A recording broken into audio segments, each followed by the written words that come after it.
a resonant case. A young woman and her 5-year-old son's throats were slit in their own apartment in broad daylight. Don't miss out! The psychics will track down the ruthless murderer. Welcome to Psychic Investigations, a project of true and astonishing stories where people who call themselves clairvoyants investigate complex criminal cases and shocking paranormal phenomena.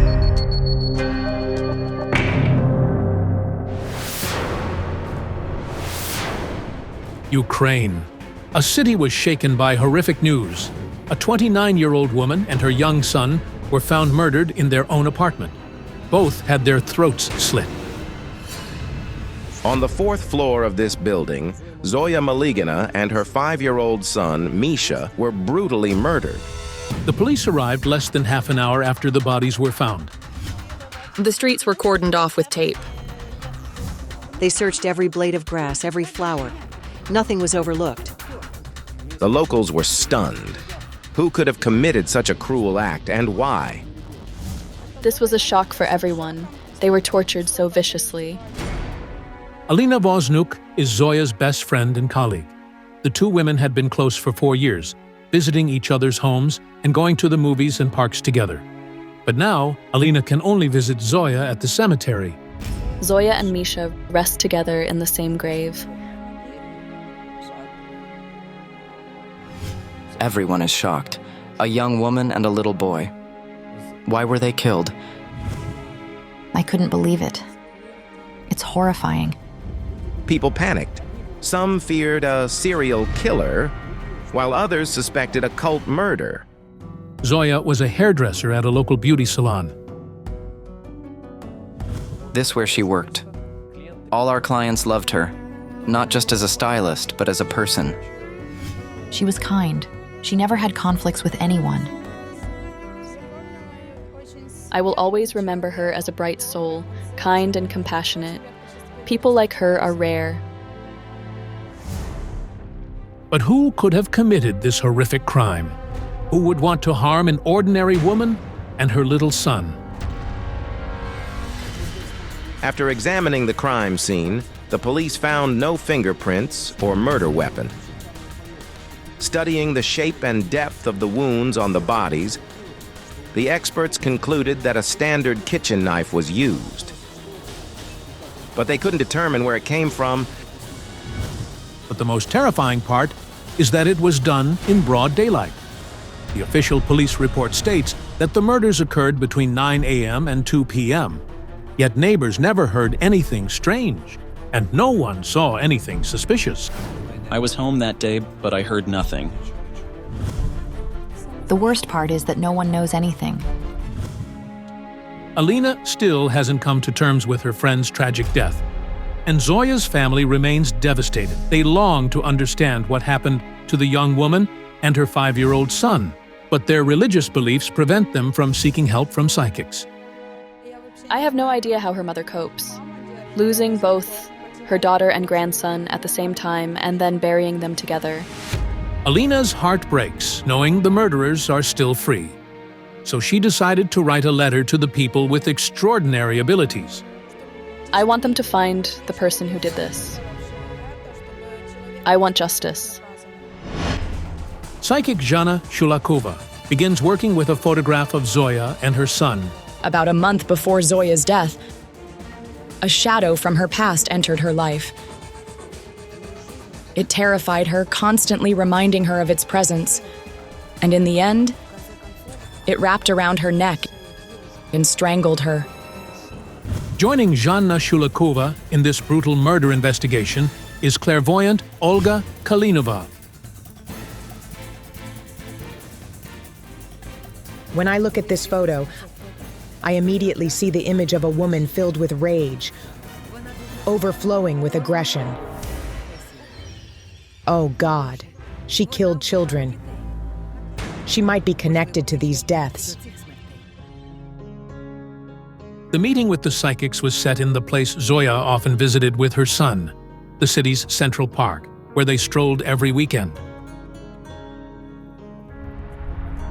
Hello, my name is Alina. Nice to meet you. Thank you so much for responding. We will do everything we can to help. I need to tune in to work.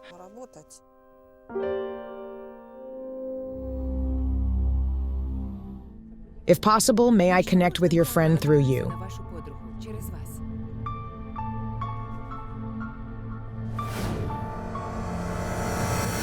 Oh my God. She lies like a broken bird. Her eyes are open and her body is twisted. She's lying on the bed with her child. Her hands are tied. Her mouth is gagged. Before her very eyes, her son's throat is being slit. God, what a monster did this.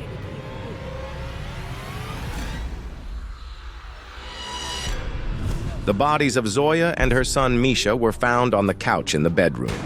Zoya lay on her back, her hands tied behind her, her right leg bent, her eyes wide open. On the edge of the couch lay her son. That day, nothing foreshadowed tragedy. She was home with her little boy. Zoya had a day off. She was at home with her son. Zoya planned to spend the day in the park, where the psychics are now, but fate had other plans. By the next day, she was buried. There were 2 coffins at the funeral. It was a terrible funeral. She loved him so much. She lived for him. He was polite and well-mannered. Zoya's personal life hadn't worked out. She divorced her husband 4 years before the tragedy. Her son was her entire world. I see a woman walking near the bodies of the mother and son. Wait, she's a relative. Oh God. Could a family member have killed her? Zhanna, it's her mother. It turned out that Zoya's mother was the one who found the bodies in their apartment. All 3 lived there together. The police investigators immediately began looking into her whereabouts and activities before discovering the bodies. Wait, that morning she left for work. She was among many people asking them for something. Zoya's mother is a bus conductor. On the day of her daughter's murder, she had been on her shift from early morning until noon and returned home around 4 p.m. She entered the apartment, walked into the room, and saw the 2 lifeless bodies. She was in total shock. What a tragedy! It's impossible to imagine what the woman went through. We must go to the crime scene and see it. Zoya's mother now lives alone in the apartment where the tragedy occurred. The psychics and Alina arrive there. But Zoya's mother does not know they are coming, so she may not be home. Here we are. This is where Zoya lived. Her apartment was on the 4th floor. Shall we try to enter it?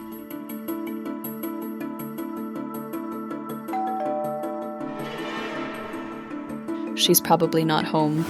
I had a vision again.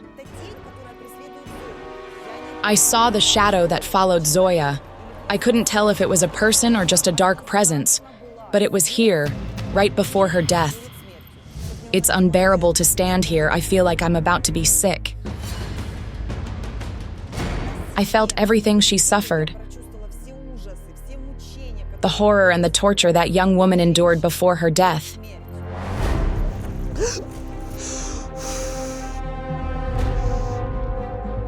I need to sit down. Are you feeling better? Not at all. There's a smell of blood. I don't see splatters, but I feel like the blood seeped slowly and deeply into everything. The human throat contains major arteries, and even a slight cut can cause blood to spray violently. Strangely, in Zoya's apartment, where she and her son were murdered, there was no blood on the walls or the furniture.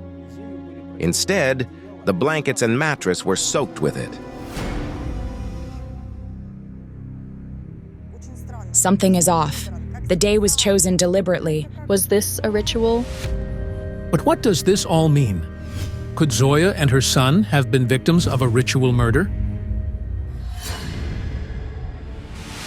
I keep seeing her working with her hands, embroidering something, stitching angels.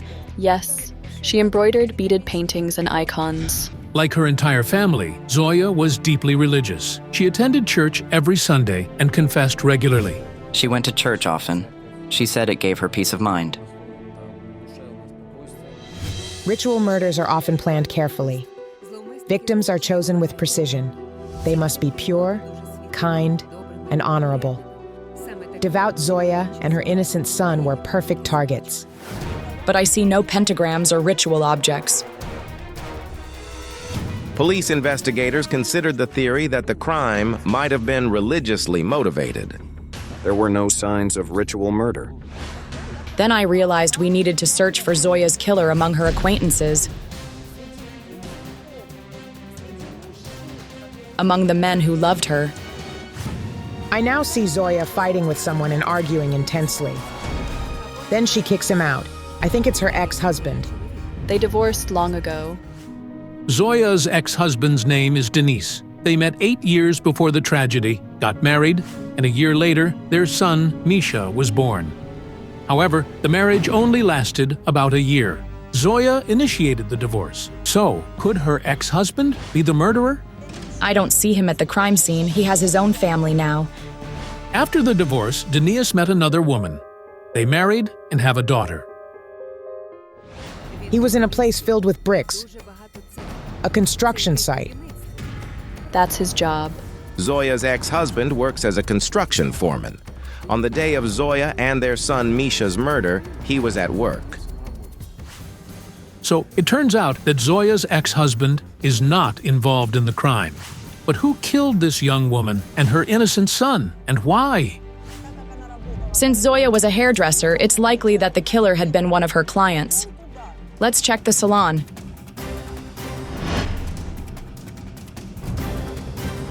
This was her workstation.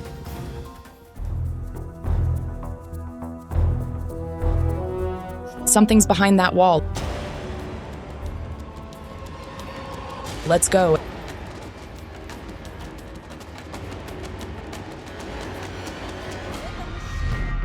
It's a man. I fear him. He's demanding something from me. I've seen him before. He could hurt me. Physically. They're old acquaintances. I see Zoya arguing with him. A heated fight. Alina suddenly remembered that shortly before Zoya's death, she had seen her friend step outside the salon, talking loudly to a man. A man came and Zoya confronted him. But Zoya never told anyone who he was. In this exact spot, near the beauty salon, Zoya met with a man a week before her murder. This was captured by security cameras outside the salon. However, in the footage, the man's back was turned, making identification impossible. Zoya's co-workers noticed that in the days leading up to her death, she was deeply upset and often cried. I asked her, "Zoya, what's wrong?" But she said it was nothing. That shadow I saw while working with her photograph in her apartment, in her salon, it's the same man. He had been following her, constantly appearing around her. But I still didn't understand what he wanted. I suggest that we go to the cemetery.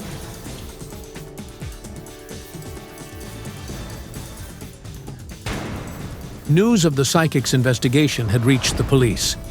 The chief of the local police department, Vasil Patashchuk, arrives to speak to the clairvoyants. Good afternoon. Hello. We would appreciate any help you can offer.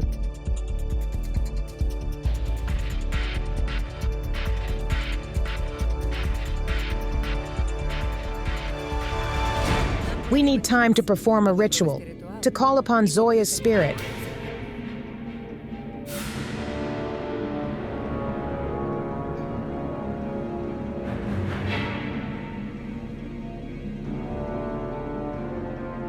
While the psychics were working, it grew dark. What would they uncover? Zoya's here.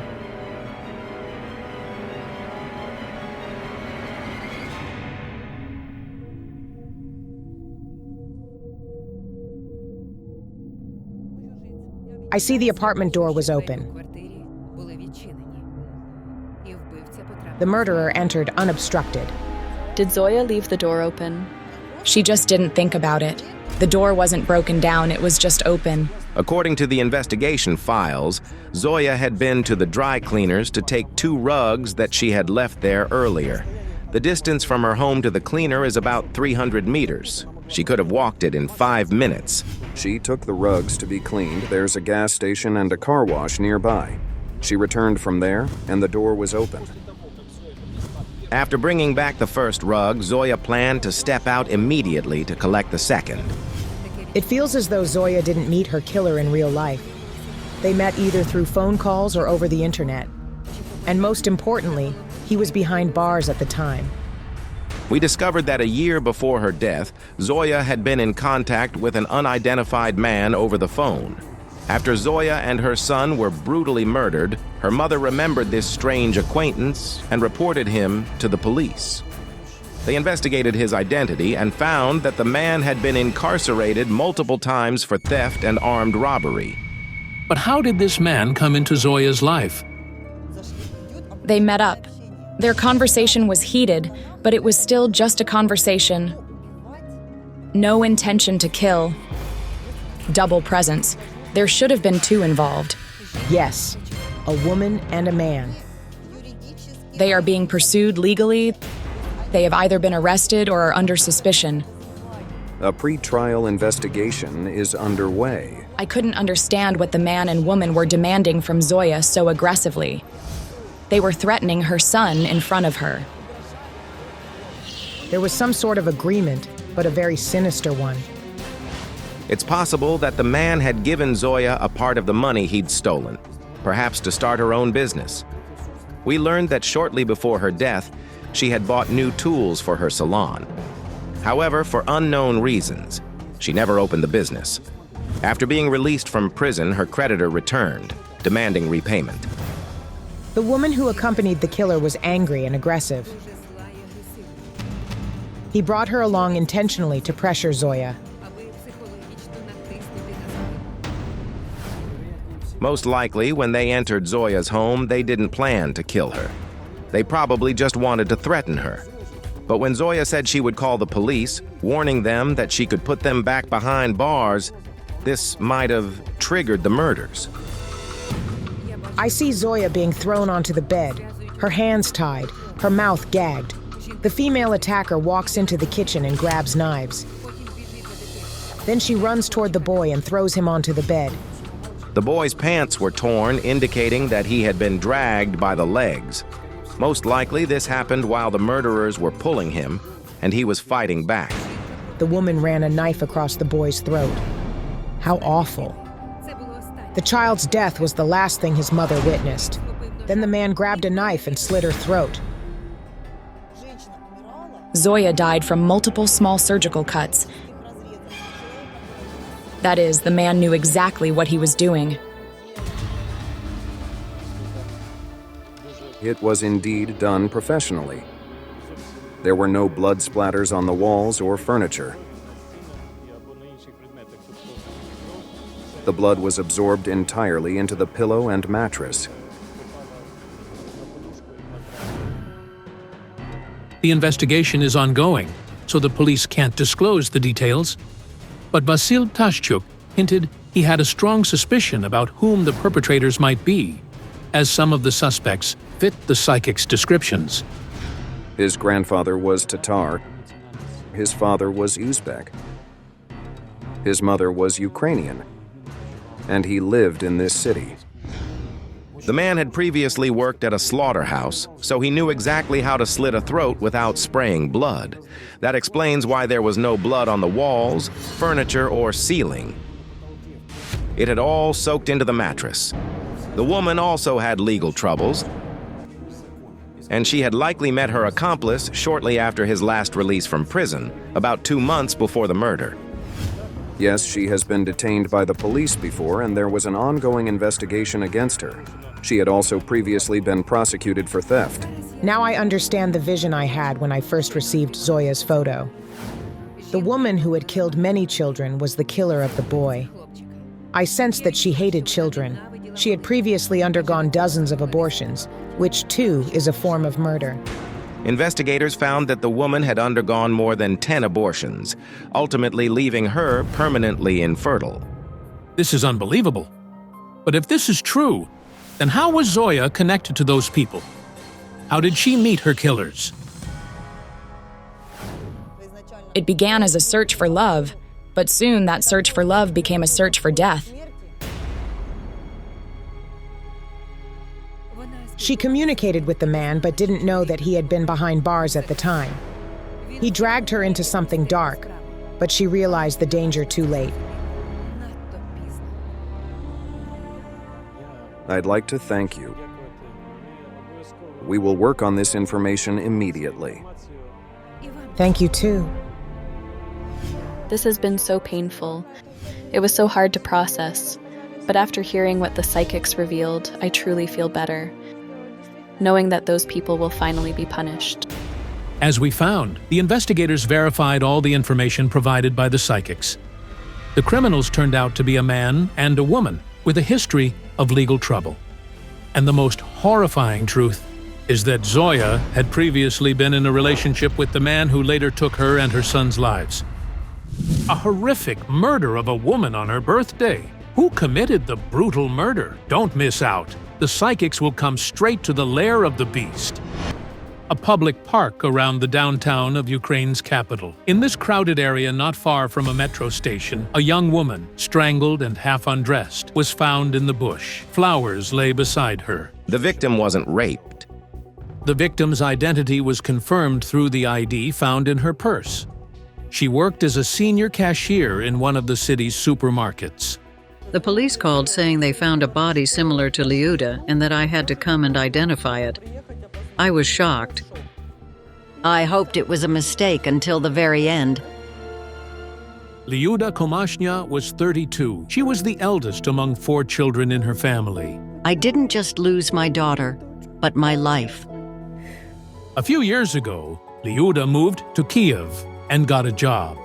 In just a few years, she rose from a regular cashier to the manager in a large supermarket. Everybody liked and respected her at work. Shortly before her death, Liuda hired her younger sister, Olena, to work with her. Together, they rented a modest apartment on the other side of the city. Luda left work at around 5 p.m. and disappeared. Her sister was the last to see her. She was cheerful and laughed a lot. The strange thing was that Liuda's body was found in the opposite direction of the route she would normally take on her way home. Her relatives say she had no friends or acquaintances in that area. For 2 days after the murder and until the body was found, there was heavy rain. All traces of the crime that might have remained at the scene were lost. The psychics are our last hope. We contacted the psychics, asking them for help and hoping they might guide us and help find the perpetrator. To unravel this complex case, psychic Kyle Alekperov flew from Azerbaijan to Ukraine. He is now at the Central Railway Station, meeting his colleague Larisa Hutsanu. I see a man crying over a young woman's grave. He's around 50 years old. It could be the victim's father. He kneels, puts 3 red flowers on her grave, and repeats, "Death for death." It has something to do with love, passion, and relationships.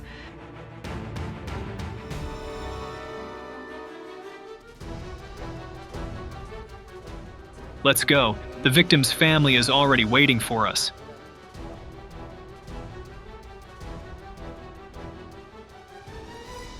Maria, the mother.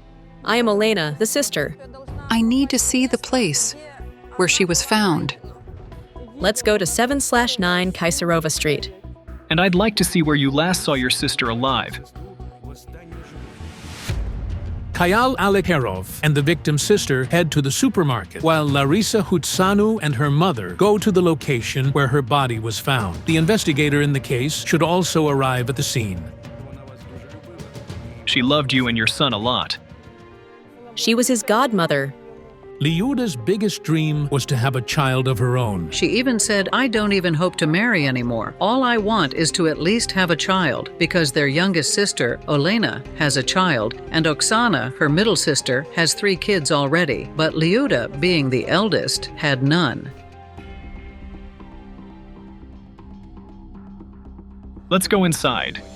I need to try to feel Liuda's energy.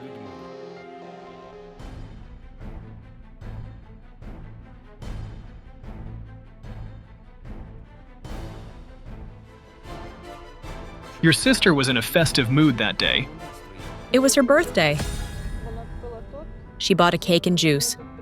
We greeted her here, and then she left. But nobody knows where she went. I immediately saw the number 32. I felt that the woman was supposed to die at this exact age. But why? You received a sign before her death. Something like birds.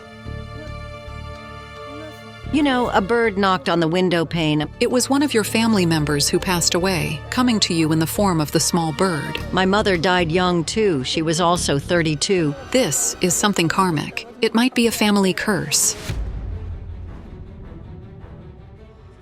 Let's go. Hello. Hello. Hello?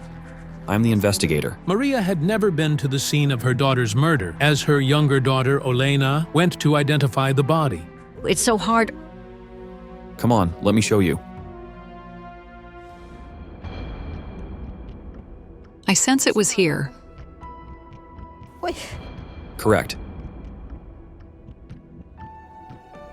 This is where the victim's body was found. A woman wouldn't come here at night. Half of her body is uncovered. Her underwear is missing. A large vehicle of a fair color stood here. A man was sitting at the wheel, waiting for your sister.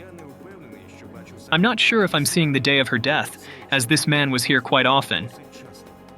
There's a witness who saw a white van. It was around 3 or 4 p.m. Could you please describe him? He has dark, short hair with bald patches. Your sister knew him well, and so do you. But right now, I'm seeing the letter A. His name starts with an A. Yes, I get it. She had a friend. His name is Alexander. He's a van driver and delivers goods to different stores. It turned out that Liuda had been dating the man for several months, right until her death. He worked as a dispatcher for a trading firm and lived not far from the city. What color van did he drive? He had a white van. He suggested that Liuda would come to live with him after her birthday. She told him she needed to think about it and promised to answer later. The couple had agreed to meet after Liuda celebrated her birthday with her colleagues. I hear her talking to this man on the phone on the day of her death. According to Alexander's testimony, Luda allegedly canceled their meeting during their conversation, and he went home. The fact that Liuda changed her mind about celebrating her birthday with her boyfriend seems strange. Is it possible that Alexander is lying and he did meet Liuda on the evening of her death? And could he be the one who killed her? Strangely, my book shows me that your sister didn't want to live with that man. It seems she refused his proposal. Could the man have come to Liuda's workplace to talk to her, and their argument ended tragically? I feel a blow to my whole body. It's going to my head, my temple, and I can taste blood in my mouth. Oh, I feel sick.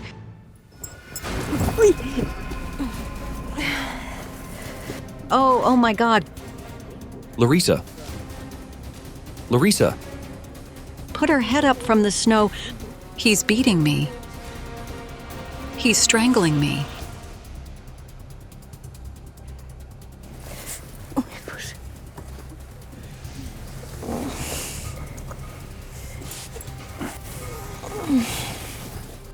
Get up. Can I sit a little? It seems the clairvoyant is experiencing what Liuda went through in her final moments. And all I hear is a letter. A. And this is it. Is it possible that the murderer's name starts with an A? Both psychics, miles apart, sensed the same thing. A name starting with the letter A. Does this mean that Liuda's boyfriend murdered her? At the interrogation, the man claimed he didn't visit Liuda's workplace on the 14th. He said he spent the day working, delivering goods to other supermarkets in the capital. I have a photo. Look, could he have murdered her?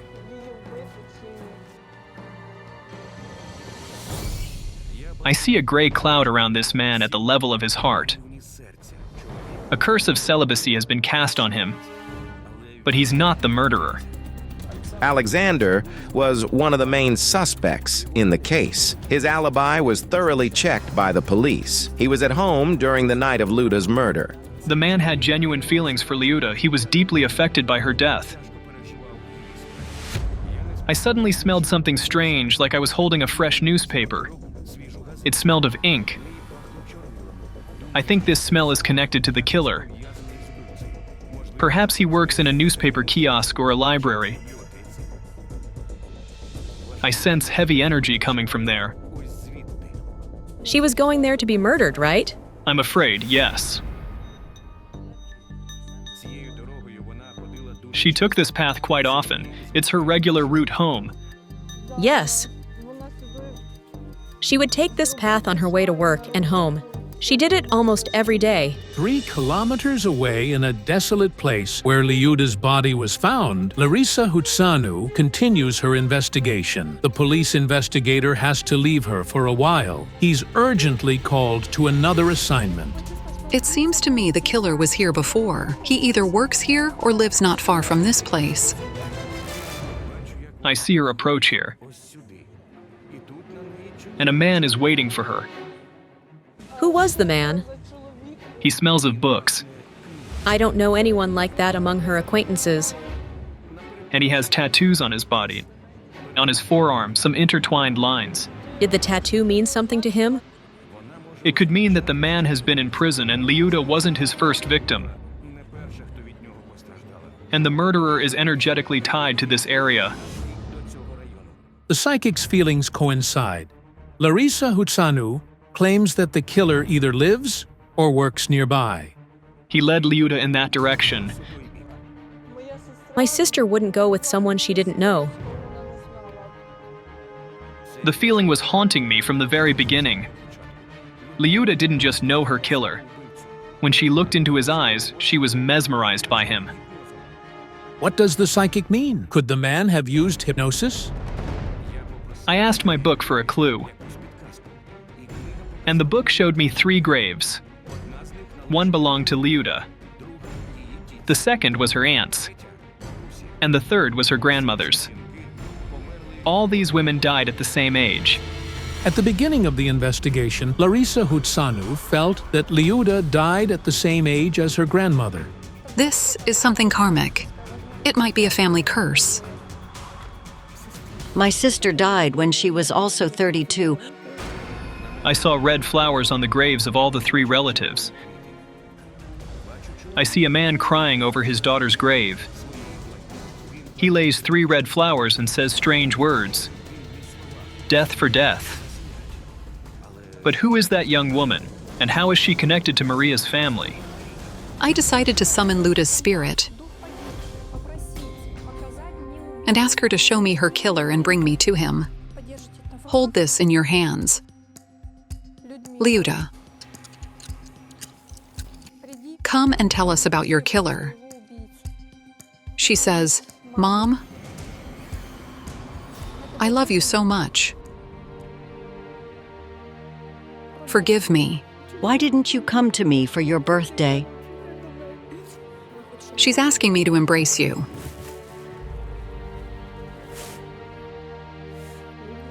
My dear, my darling, describe your murderer. She says he's young and strong, and he has fair hair and eyes. He has huge physical strength. He had bars in his life. She's calling me somewhere. Let's go. Larisa and the victim's mother follow where, according to the clairvoyant, Liuda's spirit is calling her. On the way, Luda's spirit was telling me something incoherent. That her death was a payment for a dead girl. A close relative was to blame. Perhaps Maria's grandfather. There's some sin on him, you understand? I don't know such facts about him. The woman didn't recall any details about her grandfather right away. But a few days after the filming of the program, Olena called us and shared what her mother remembered. The name of Mom's grandfather was Aksenti. He was a significant figure in our village, occupying a high post. During the revolution, they appointed him head of the villagers' committee. He was like a judge back then. Of course, Aksenti, Mom's grandfather, sent people to prison and dispossessed them during the revolution. I see a room with many people in it. A mature man stands, facing a younger man. He gives an order, and the younger man ends up in jail. Then I see his wife. She stands on a cliff, and then she jumps off. She blames the older man for everything. He must answer for everything. He and his family, death for death. The woman was a little over 30, and that's the age women in the guilty man's family are dying. But Liuda was killed by a real person, and the perpetrator must face punishment. She's calling me over there, to those houses. We need to hurry. I have this strange feeling. I sense danger. Larissa. Something's wrong with her. Some kind of fear. I feel she's afraid of this place or the man who lives here. She's pointing. Over there. Wait. Okay. I've lost her. I've lost her. She's afraid of this place. Let's start knocking on doors. One by one.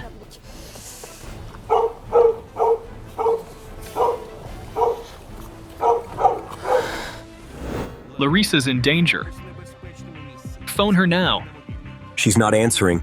The crew's mobile phones are on silent mode during filming. No one picks up. Where was your sister found? Think quick. 7/9 Kaisarova Street. Let's go there, quick.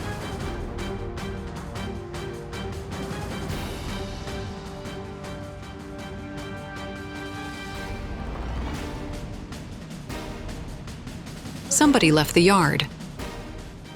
Hello? Hello? What happened? I'm a psychic, and I'm conducting an investigation. Let me describe the person I'm looking for. It's a young man of around 30 to 32 years old. He's blue-eyed, muscular, and light-haired. Over there. See those cars? That way? Yes, that way. Thank you so much.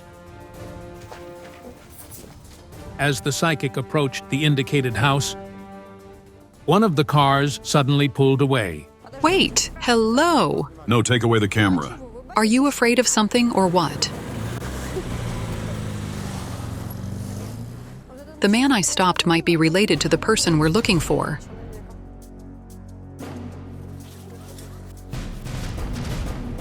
Madam. Where are they? Try to call your mother. Maria answered after a few tones. Mom, where's Larissa? Is she with you? Tell her they must stop. They're heading straight into the lair of the beast. Mom, listen. Don't go anywhere. Stop. Don't go anywhere. The connection lost. We must go there.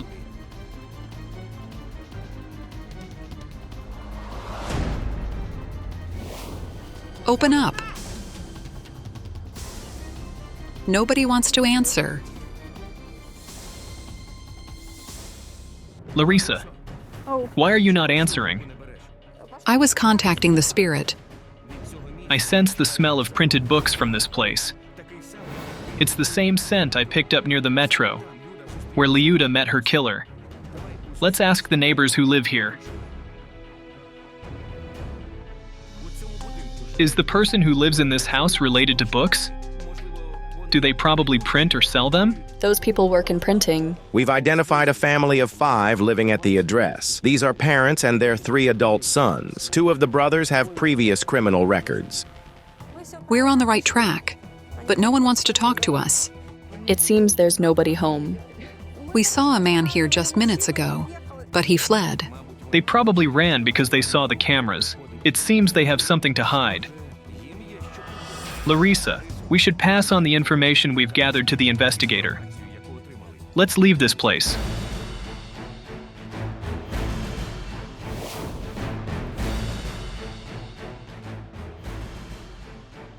The psychics return to the scene where Lyuda's body was found, and the investigator in her case joins them there. We found where the potential murderer lives. While I was working with the photo, I felt that she, like a fish, was caught in a net. The net might be the internet. After work, she would often spend the entire night online, chatting with someone, but I don't know who it was. The police detectives checked Luda's social media friends list. One of the men she communicated with deleted his profile from her friends list on the day of the murder. His name is Andrei. The suspect's name starts with the letter A, the very same initial that the psychics have been sensing throughout the investigation. The police check this man out. His registered address matches the location indicated by the psychics. Your daughter went to meet this man. An unseen force drew her to him. It was the force of revenge that had been haunting Lyuda's family, and she couldn't resist it. She was doomed. Why was she killed? The man had been drinking, and he started making advances toward her shamelessly. Your daughter refused him because she wanted more than a casual fling. She sought a real, strong family. This angered the man. He started beating her, and then he strangled her. He couldn't stop. Our forensic expert concluded that she was beaten first and then strangled. Was she killed here? Right here, where we're standing. Then the killer put her over his shoulder and carried her away from prying eyes. The murderer deliberately took her clothes with him to mislead the investigation. We are deeply grateful to the psychics for their assistance in the investigation. Thank you. Later, the police carried out a formal investigation. As a result, the man who lived in the house that the psychics identified was taken into custody. He was charged with Lyuda's murder. He has a tattoo on his forearm and a criminal record, just as the psychics sensed. The mutilated body of a young beauty was found beneath the windows of a high-rise building. Who is responsible for the girl's death? Don't miss out. The psychics will uncover a chilling family secret. This modest house is home to the Pleshakov family, Lydia, Valery, and their 6-year-old son, Arseny. The couple is expecting another child in 3 months, but the joy of pregnancy was overshadowed by an awful tragedy: the sudden and mysterious death of their elder daughter. I miss her so much that even the baby I'm carrying doesn't bring me joy.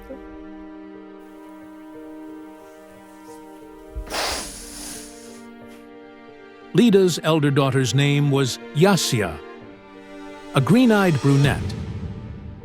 She was only 17 years old. Yasya was found dead on the sidewalk near a 9-story building. The investigation concluded that the cause of death was a traumatic brain injury. The detectives claimed that the girl fell from a window on the 7th or 8th floor. Yasya was quite independent. She studied at a vocational school and worked as a waitress in a cafe. Several months before her death, she started renting an apartment in the city center. Her badly injured body was found near the building where the apartment was. The fact that I don't know anything is simply killing me. Several versions of the crime are currently being checked: suicide, driving to suicide, and intentional murder. Yasya's family does not believe she could commit suicide, especially given that, after her death, strange messages appeared on her social media pages. A status update. Don't blame anyone.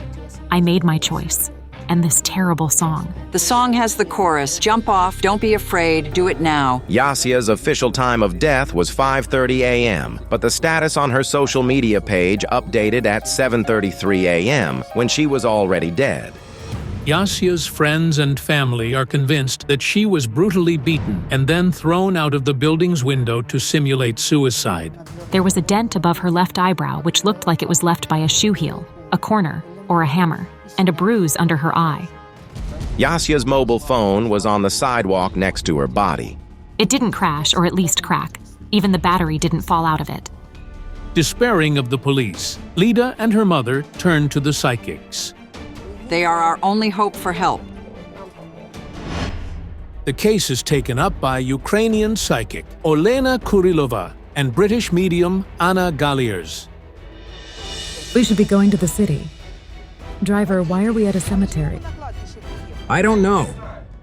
Pull over.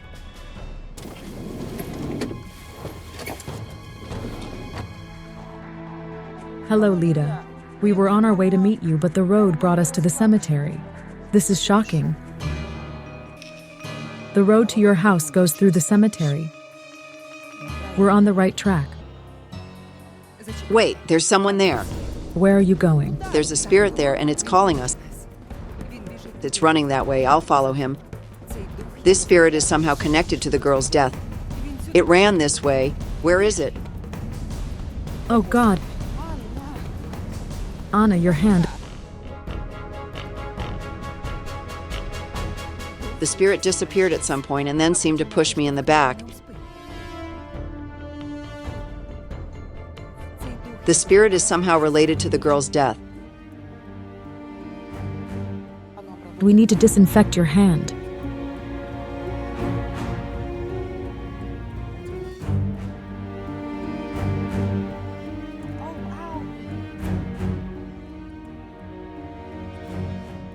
Come on, Lida's waiting for us.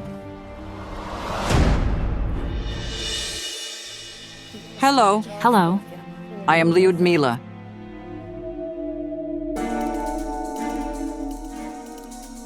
As soon as I took the mother's hand, I heard the crying of a young girl and a wild fear, as if I were trapped in some captivity, knowing there was no way out of there.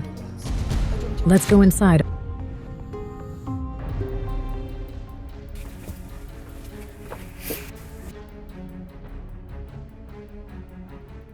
This is her room.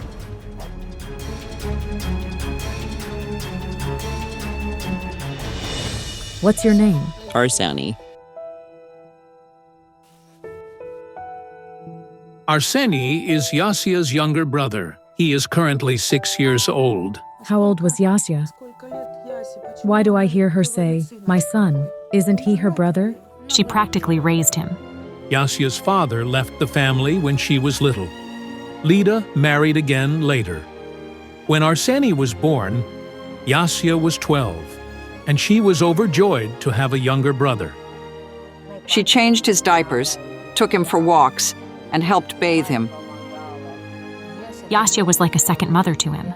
I couldn't afford to take maternity leave. I had to work. Instead of playing with her favorite toys and socializing with her friends, Yasia spent all her time caring for her little brother. She became so accustomed to this role that she even treated him like her own son. She gave me a pirate costume for the new year. Do you see her? Do you feel her come to visit you in your dreams, maybe? Yes, I see her in my dreams. She says, "I love you."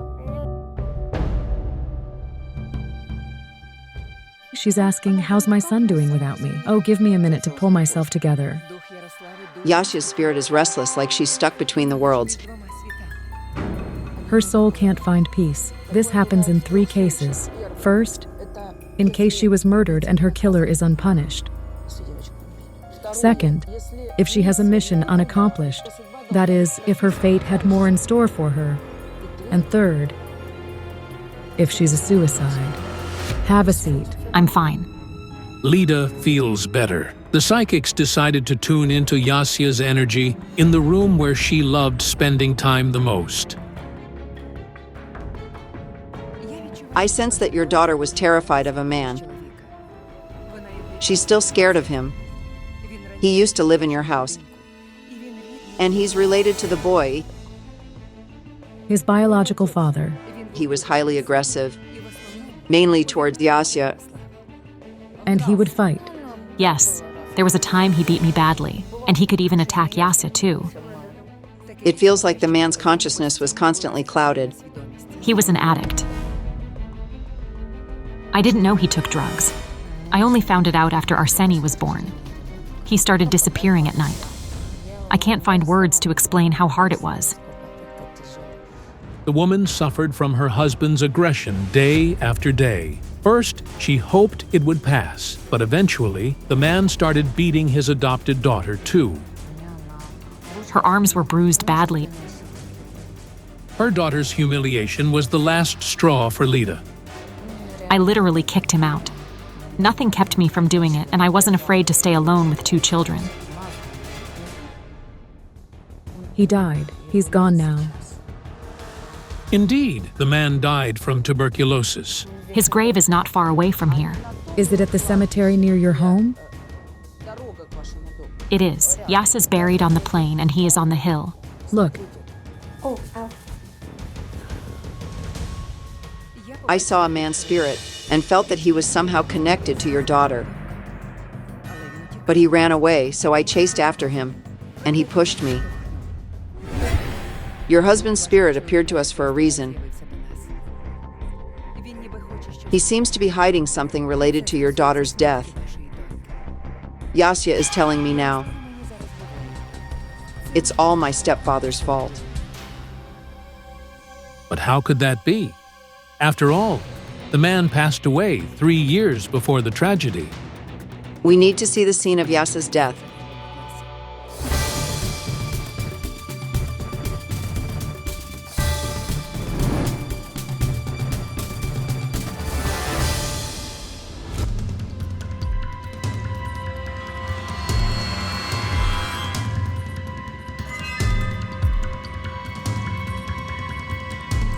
This is where she died. Yes.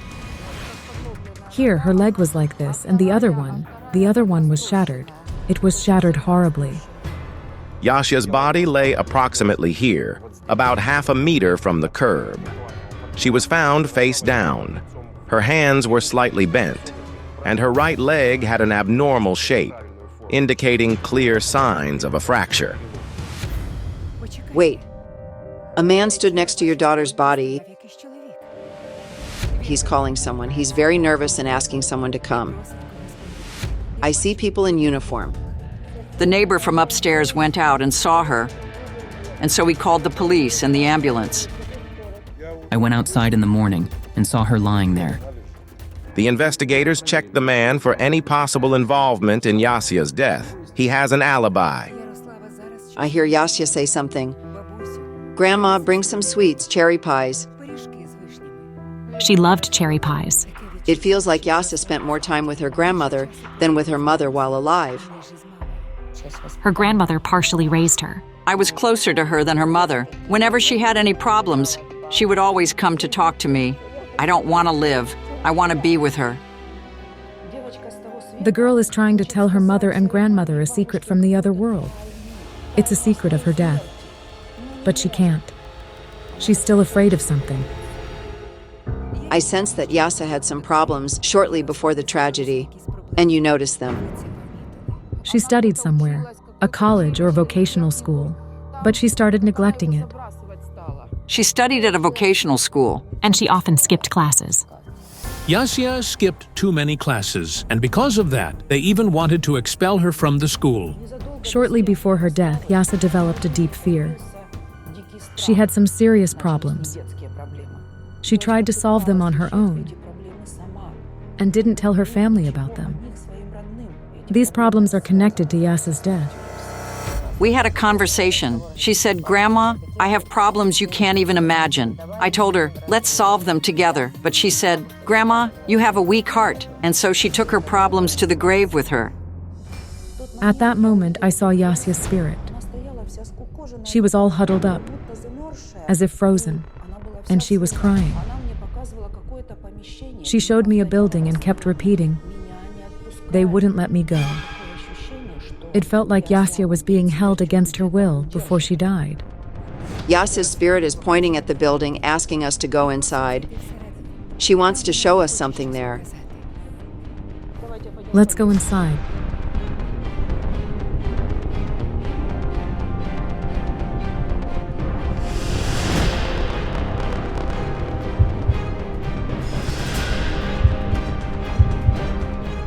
Did she live here? Yes. My heart starts pounding, racing here. Can I ring the bell? It feels empty. Indeed, after Yasya's death, the apartment's owner hasn't rented it out to anyone else. Olena, I feel her tears. In that very apartment that we approached, she was held captive. Anna, there are 2 other girls in here. 1, 2, and ours. They were all there that night.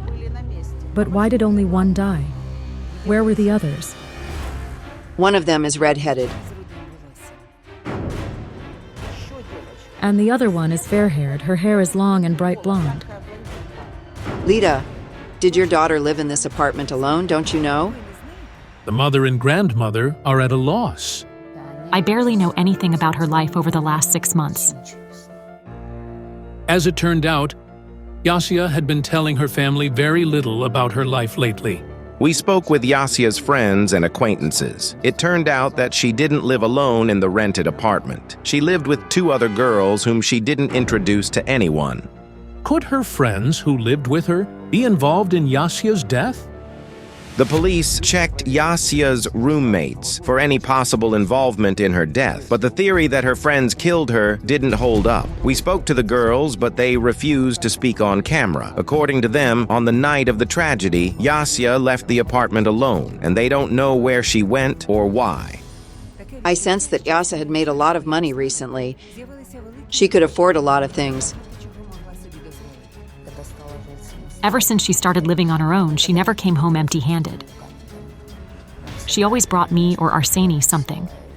Literally, a few days after she moved into an apartment, she started having money. According to Yasya's friends, she could spend 1,000 or even 2,000 hryvnias in a day, while her salary as a waitress in the cafe was between 500 and 1,000 hryvnias per month. I would ask her, "Yasya, did you spend your entire salary?" And she'd say, "Mom, don't worry, I have money." But where did Yasya get all this money from? And how is it connected to her death? I had the feeling that at some point Yasya lost everything. I mean, she simply ran out of money.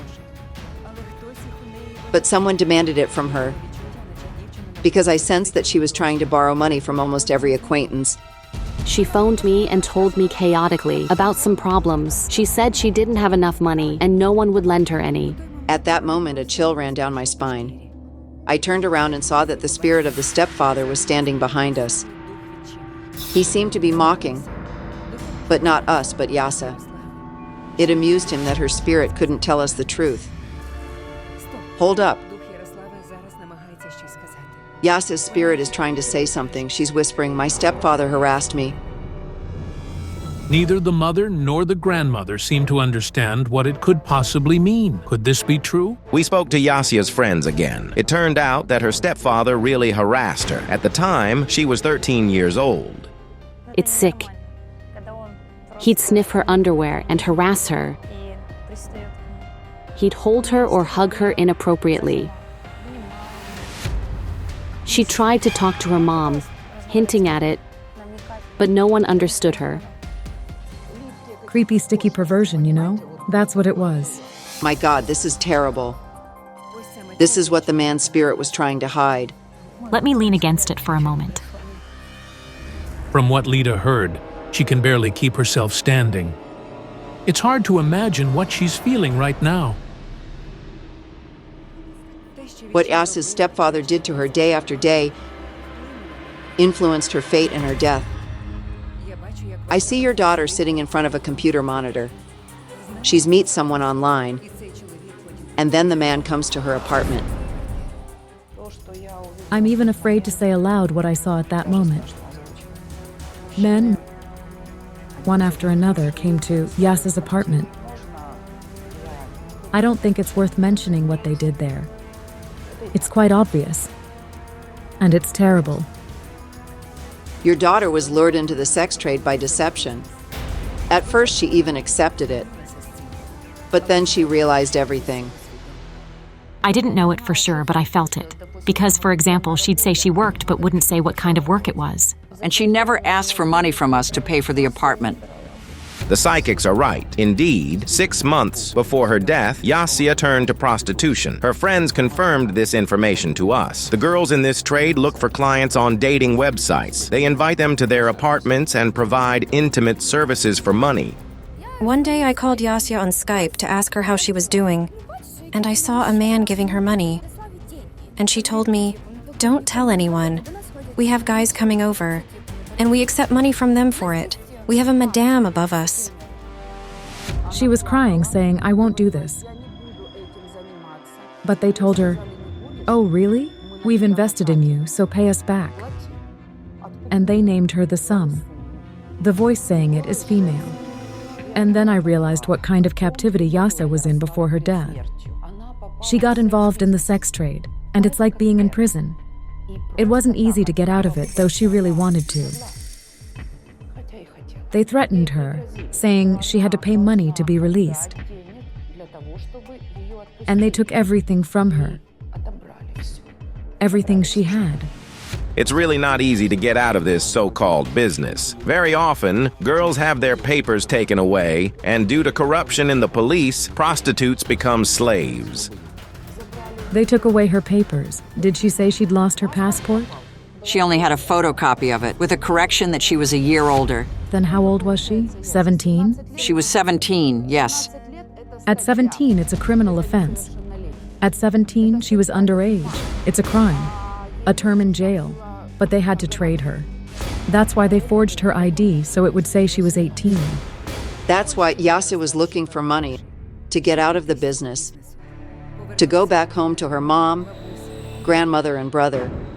But she was given such terms that she couldn't handle on her own. She was looking for money, but she couldn't find the right amount to pay the ransom. And she felt extremely embarrassed to ask her family. I see her walking upstairs. To the 7th or 8th floor. Yes. Let's go up there.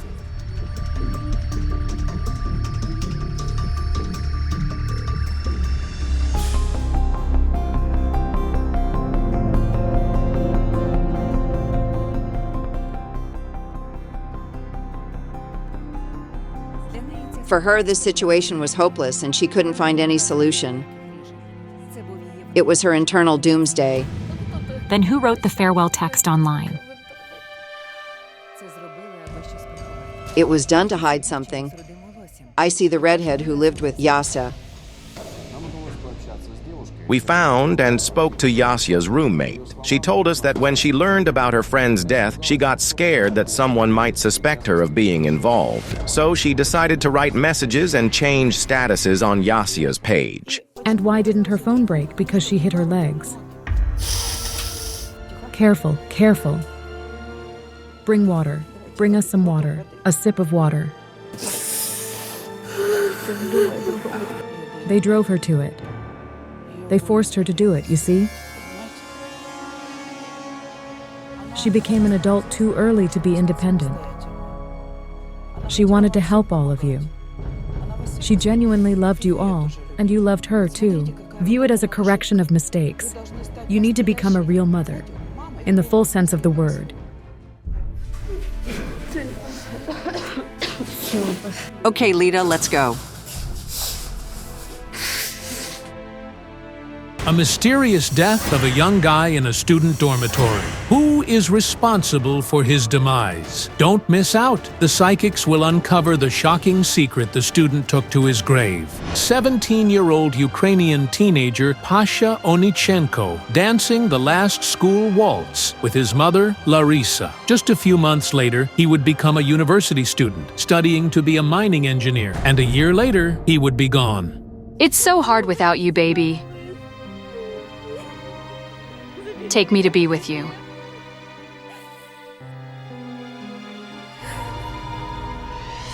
Pasha had just completed his first year of studies, and he and his classmates were going to go to do their summer practice. But, as it was later discovered, he never did it. He was found hanged in the dormitory, in the room where he had lived throughout the academic year.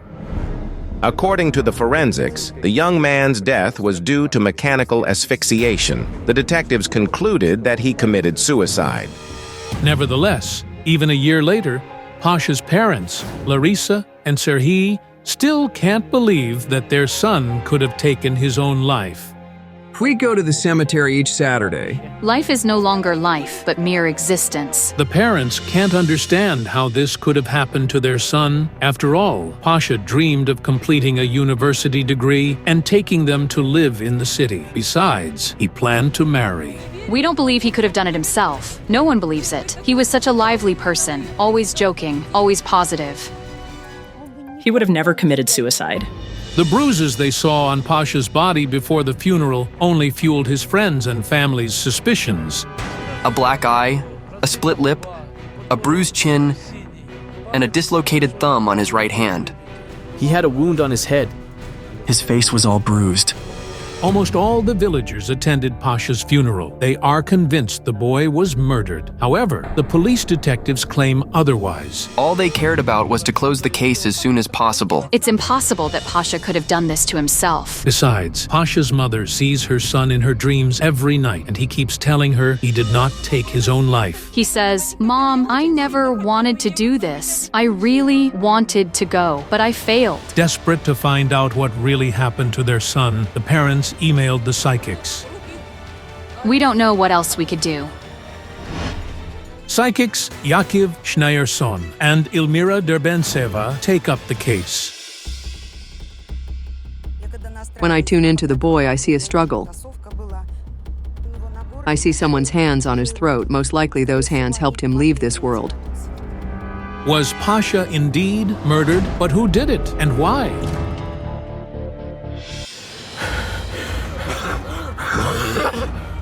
Stop the van!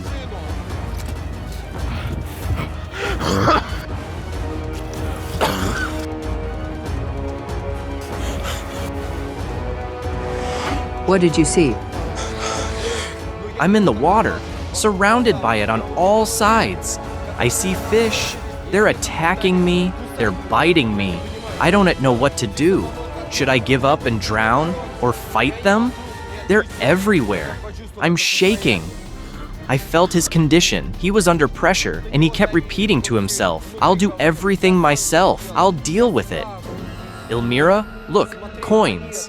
They're not ordinary coins. They're ritualistic. It's like a sign. Something in this story will definitely be connected to money.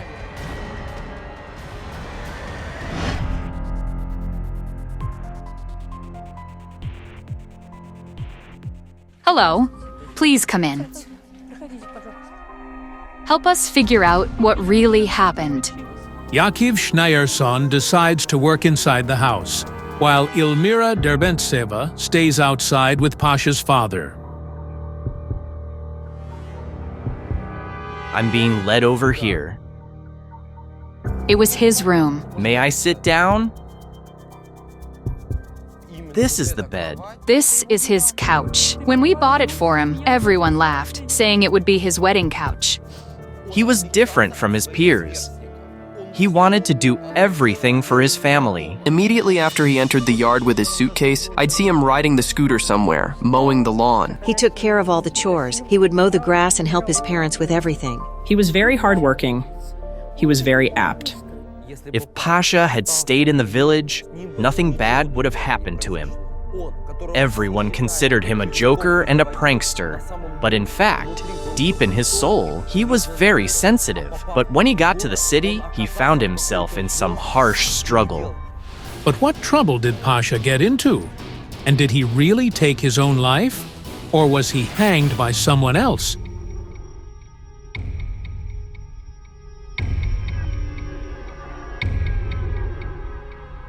Pasha had a strong bond with his father.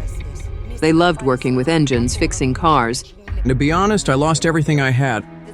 He worked here since he was around 10 or 12. And I think he had a dream to have his own car. to drive it, right? I taught him to drive. Mechanics seem to be his biggest passion.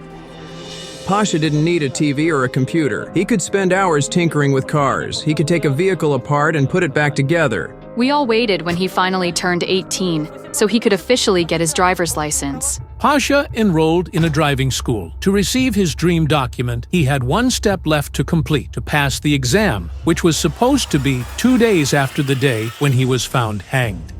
He had the exam scheduled. However, Pasha never showed up for the exam. Moreover, the boy, who usually called his parents several times a day, simply disappeared. We couldn't reach him. A day, 2, 3, but all we got was, "The subscriber you are trying to reach is unavailable." Worried, the mother asked Pasha's classmates to go to his room and check if everything was okay. They knocked on his door several times, but no one answered. According to the forensic experts, Pasha died a day before his body was found. But where was he all those days while his parents couldn't reach him? Why was his phone turned off? And why didn't he respond? According to the official version, the boy committed suicide, and the investigators didn't conduct a further investigation. We need to summon his spirit. Hold the rocks, please.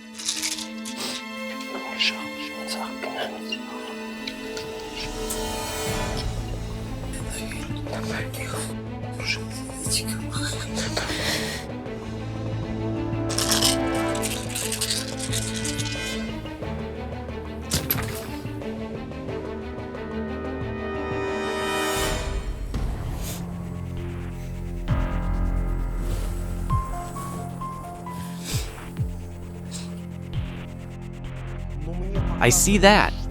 While I'm sitting on the couch, I'm being shown that his death found him on the bed. And there are pipes like this. And I feel that he was in this position. Like his hands were under him and his legs were like this. And he was all curled up. This is right. On June 9th, we received a report regarding the discovery of a university student's body. He was found in a sitting position on the bed. I sense that a few days later, something blind, like an animal, came to visit you. After Pasha's funeral, a blind kitten came to our house. It lies down on my chest all the time. Dead people's souls often return to their loved ones in the form of animals. Pasha came to his family as a blind kitten. Let's go.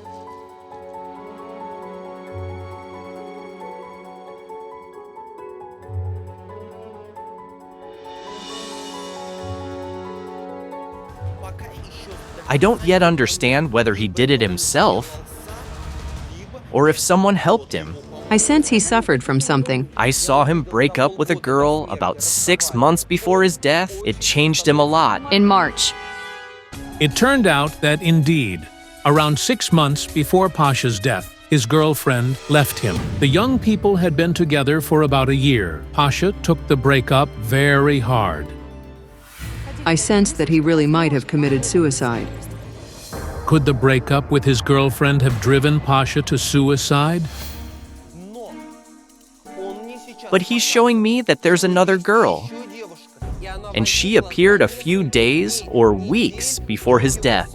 It's all true. He went to a friend's 18th birthday on the 31st and came back laughing. I asked, "Son, what happened?" And he said, "Mom, I have a new girlfriend." We found the girl and talked to her. He wasn't like everyone else. He was kind and sincere. It turned out that Pasha and Nastya had known each other for many years, but they realized they couldn't live without each other just before Pasha's death. We went to the same school, and we started communicating later, and then he asked me if I'd like to date him. There could be no suicide, especially not over love. He started a new relationship with the girl fate had given him. Perhaps Pasha and Nastya would have really built a family, and his parents would have been playing with their grandchildren and enjoying life. But instead, every Saturday, they go to their son's grave. He's pulling me to the cemetery now. I'll stay here with Sergei.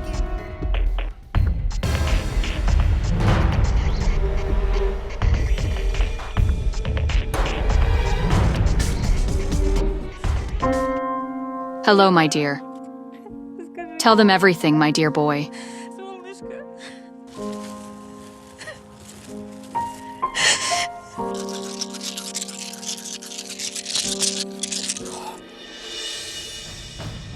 The stone fell.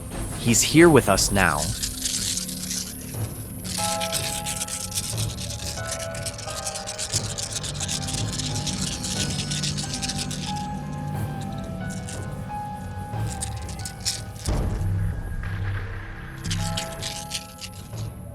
Pasha, show me the day of your death.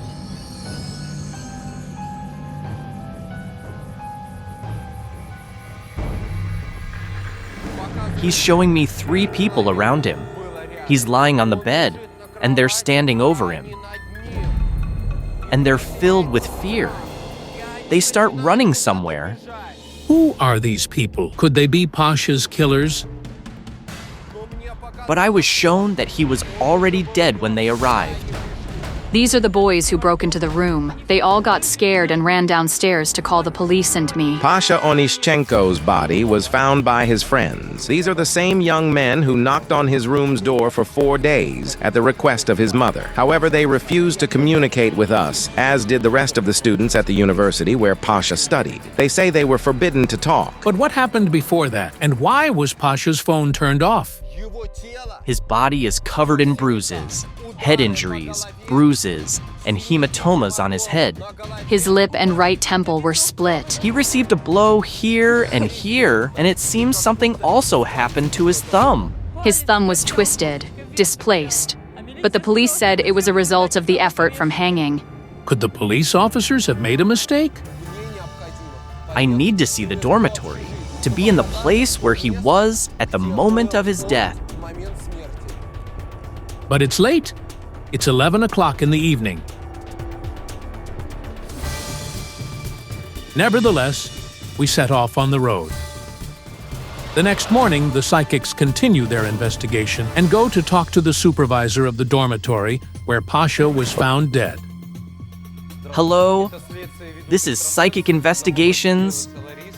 Larissa reached out to us regarding her son's death. We'd like to see his room. I need to inform the university directorate. We can wait. It turns out, getting into Pasha's room is extremely difficult. They don't want us to find the truth. I clearly realized that everyone around was afraid to bring up the topic of Pasha's death, and only at the end of the investigation did I understand why. I need to get out of here. I need to tune in.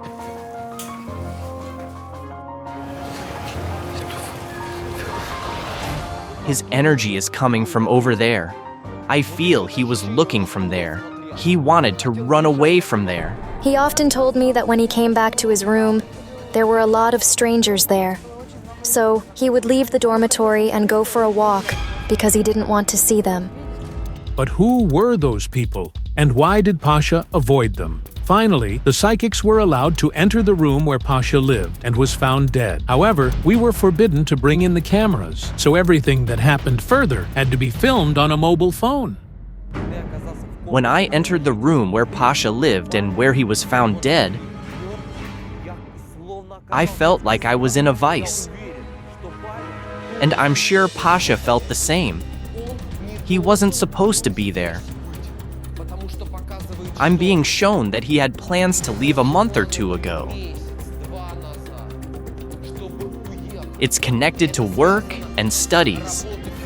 He was going to do the summer practice, but it never happened. To do this, Pasha had to pay a certain amount to his group's curator in advance. It included the cost of transportation and accommodation. According to Pasha's parents, they gave their son this amount about a month before his death. When they said Pasha didn't pay the fee for some reason, I called his curator, and it turned out she didn't even know. After Pasha received the money from his parents, he asked them for almost the same amount for general expenses, but he didn't pay the fee and didn't go anywhere. Moreover, shortly before his death, Pasha pawned his gadgets, a laptop and a camera, and received an amount almost 3 times larger, as evidenced by the pawn shop receipt. It remains unclear why he needed such a sum, as it's not a small amount for an ordinary student. Could Pasha have really gotten into trouble? But why didn't he tell anyone about it? And how exactly did he die?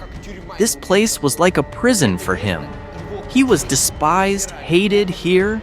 He runs away from here. I see the money. The psychics mentioned the money before the investigation. It seems to be a certain sign. In this story, something will definitely be connected to money. He had a money problem about a month and a half before his death. It bothered him greatly, and he didn't know what to do. I'm being pulled over there. There's a room full of computers. I'm being pulled there.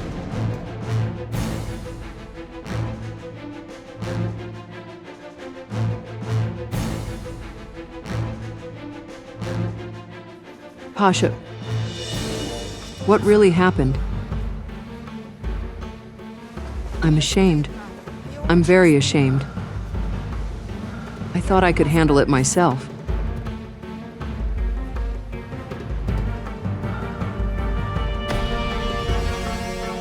He says he got confused.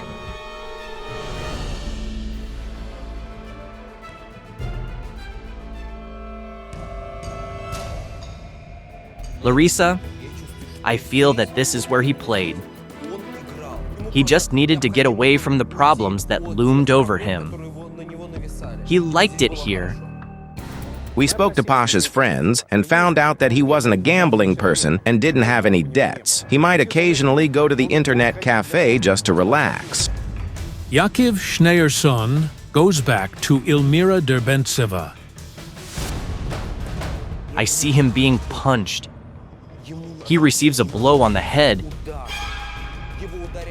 and he falls and hits his right temple. He's lying curled up. When he fell, one of them touched him with their foot. Like, you know, trying to see if he was alive. They got scared, and now I feel their condition, and he seems to be unconscious. And they pulled him over there. The rope was bright, wasn't it? It was orange. This is just horrifying. Could the boy have been brutally murdered and his death staged as a suicide? But who and why would do that?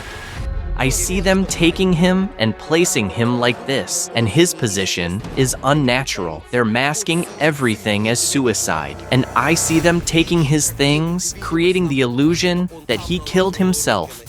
Does this mean Pasha was indeed murdered and then hanged, after which the killer or killers fled? Moreover, an empty vodka bottle was on the table. According to the autopsy, there was no alcohol in Pasha's blood. But how could such a thing happen in an ordinary student dormitory? And most importantly, who killed Pasha and why? They break into his room and demand money from him. They say they'll increase the sum if he doesn't pay. They threatened him. I heard the words, "You'll repay it." I felt that older students or outsiders demanded money from those who were weaker, like first-year students. I saw fish attacking me, and they started biting me. I didn't know what to do. Should I give up and drown or fight them? They're everywhere. They're putting pressure on me. He tried to get out of it himself, but he couldn't. And then I see them coming and demanding money from him. He gave them the money Larissa had given him to pay for the trip. Then they demanded more. He sells his gadgets and gives them the money he got for it. They blackmailed him. Yes, they had a leader. He's older, dark-haired, with a part in his hair. Sharp features, a thin, sunken nose, and sunken eyes. And 2 younger men. One of them is around 20 years old. He does sports and studies here. He lives in the dormitory. He's the one who hit him because he does sports. I have a feeling he does either martial arts or mixed martial arts, and the third one. He's absolutely unremarkable. He's fair-haired and skinny. Could the poor parents have known that sending their son to study, they were sending him to his certain death? According to the psychics, the modest rural boy simply could not stand up to the stronger and more brazen residents or guests of the dormitory, who humiliated him, took his money, and finally killed him, staging it as a suicide. We are so grateful to you for clearing our boy's name. We will take action. We contacted the local police, asking them to review the case and pay attention to what the psychics sensed.